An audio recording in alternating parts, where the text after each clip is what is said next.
Alors Margaret Thatcher était en fait de plus en plus isolée dans son propre camp. Je renonce, a-t-elle dit, pour ne pas gêner mon parti aux prochaines élections.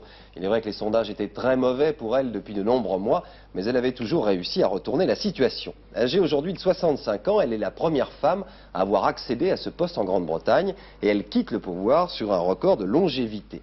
Portrait de celle qu'un journaliste soviétique de la Pravda avait un jour surnommée la Dame de Fer, Sylvie Levet.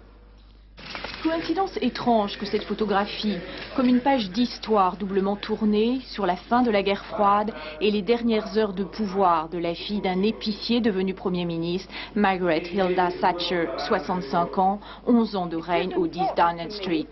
Mais son histoire politique a commencé ailleurs, un 11 février 75, à la tête du parti conservateur, où pendant 4 ans, elle va lutter contre le travailliste au pouvoir, Harold Wilson.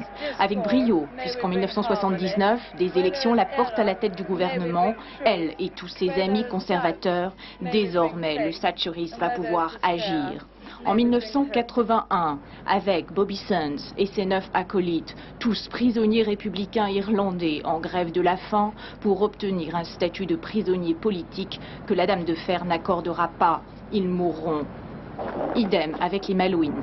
Cet archipel du bout du monde, envahi par les troupes argentines un jour d'avril 82, que Maggie va reconquérir à coups de canon, une poigne qui va payer, puisqu'elle sort vainqueur des élections en 1982. Pour autant, à l'intérieur du royaume, la situation ne cesse de se gangréner. Mars 84, les mineurs font grève. À Brighton, le 12 octobre, Maggie échappe de justesse à un attentat signé IRA, l'armée républicaine irlandaise. Plus récemment, un vent de mécontentement a soufflé contre son nouvel impôt local, la poll tax.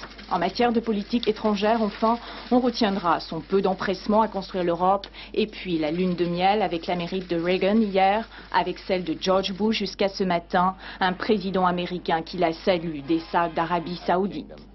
But on a personal basis, I'll miss her because I value her counsel. I value her long experience, the wisdom that comes from her long experience, and she has been an outstanding Prime Minister for the United Kingdom and an outstanding friend of the United States.